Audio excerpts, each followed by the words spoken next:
Oh, what is up? Hello, everybody. This is Daniel Barrett here and making a quick video for you today because I want to talk about a core concept that you really need to understand. If you're doing any kind of marketing for motivated sellers, whether that's online, offline, you need to understand this and how it applies to the kind of marketing that you're doing, because the kind of marketing that you're doing, the kind of people that you're going after have a huge impact on how many deals you close, how often you close those deals, everything. So let's jump into this. The core concept that I'm talking about is timing.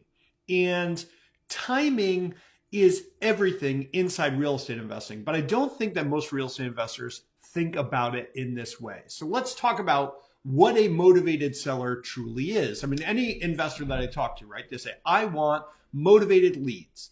And the more motivated the lead, the better it's going to be for the investor, right? And we sort of categorize motivated sellers as people who are wanting to sell very quickly, who are wanting to sell for a discount on the value of the home. And this is the core kind of principle of how real estate investors make money, right? You need to find someone who wants to sell fast. You need to find somebody who wants to sell, let's say, for 70 cents on the dollar. But the thing that we often forget is that motivated seller is not a demographic. It's not a type of person. What it is a particular type of person at a particular time. And I often say that like motivated sellers are a lot like fireflies, right? So fireflies are these like beautiful things. This house I used to live at, we had a field in the back of fireflies would come out every summer and they would light up and it's really amazing. But they're only there for a little bit of time. Fireflies have very short lifespans in general, and they're only lighting up during this like very particular time when they're like looking for mates. And I don't really know a whole lot about insects, but you get what I'm saying, right? They're there for a particular amount of time. If you go out before that time of the year, you're not going to see any fireflies, even though they might be there. And if you go out after that time of year, you're not going to see any fireflies, even though they might be there, because they're only lit up for this one particular piece of the year, this one particular time in their life cycles. Motivated sellers are the same way.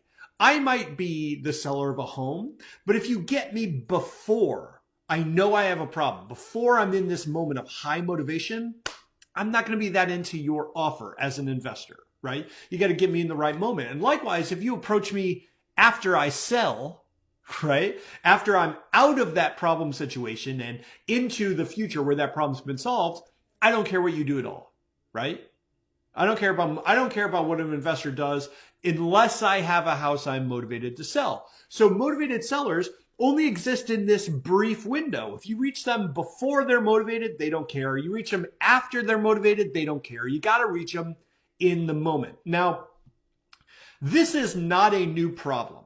Okay, this is not a new problem. And in fact, Eugene Schwartz is one of the founders of modern advertising. He got into this issue, it was like in the 40s when Schwartz first wrote about this. And he called it the 5 levels of awareness. And he said all markets, all services, all industries, you can break down their prospects into 5 levels of awareness. You have unaware people that don't know they have a problem at all. They have no idea they have a problem, right? You have problem aware people who know they have a problem but don't know there's a solution.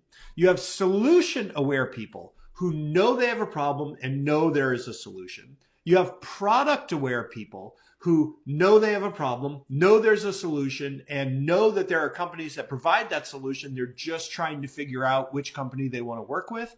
And then finally, you have most aware people who know they have a problem, know there's a solution, know there's a bunch of companies, have already picked a company. They just need to know what the deal is. Now, if you think about motivated sellers in this way, you have most sellers like are unaware they have a problem. They don't really care about selling their home. You have problem-aware sellers who know they want to sell, but aren't sure if they want to sell to an investor, aren't sure they want to sell to a realtor, I don't know, maybe they want to rent it out. They haven't decided on a thing they want to do. They have solution-aware people who know they want to sell and are just trying to figure out, okay, like which companies do I want to sell to, right? You have product aware people who are like, cool, I know I want to sell to an investor. Which investor do I choose? And then finally, you have most aware sellers who are like, look, I know I want to sell. I know I want to sell to an investor, and I know I want to sell to you. You're my favorite. Just tell me the terms of the deal, All right. So for all of these, we have to match our marketing to the motivation level that we want. If I spend all my time as an investor reaching out to people that don't know they want to sell, my close rate is going to be garbage. And I'm going to constantly be fielding calls from people that are just kind of like kicking the tires and like wasting my time. This is why a lot of people who send out a lot of direct mail or do a lot of cold calling, not only do they have to sell, they have to talk to a lot of people in order to put a deal under contract, they get angry people, right? So you get out people who are like, I'm going to call the FBI and I'm going to report you to the police and like all these angry people. And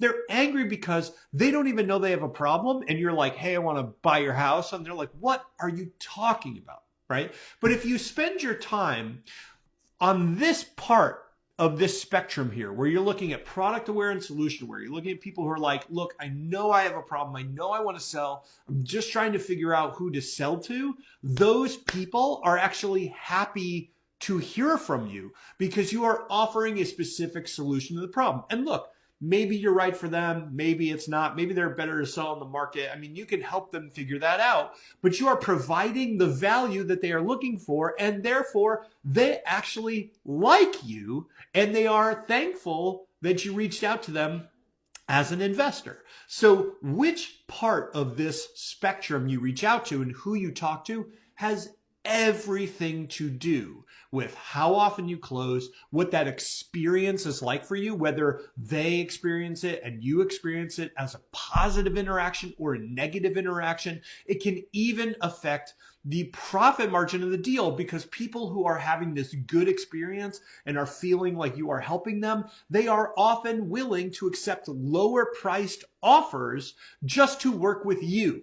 Because again, people work and like working with people they know, like, and trust. So if you can build that relationship, that has everything to do with the amount of money you end up doing on your deal and how many deals you end up doing overall. So when you think about your marketing, think about, am I incorporating timing into the marketing that I'm doing? If you look at direct mail, you look at cold calling, you look at door knocking, the problem with those kind of marketing is that they do not incorporate timing at all. Now, they have other things that are good about them, right? Like the kinds of data you can get are really powerful for direct mail, for example. And cold calling, you can do it at scale for pretty cheap. So they have positive things.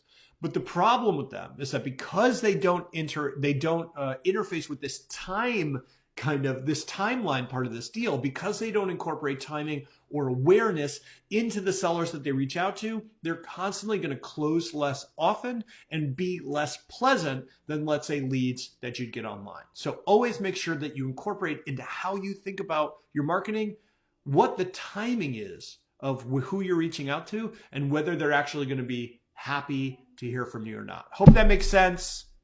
Have an awesome rest of your day. Dan Barrett signing off. Talk to you later. Bye-bye.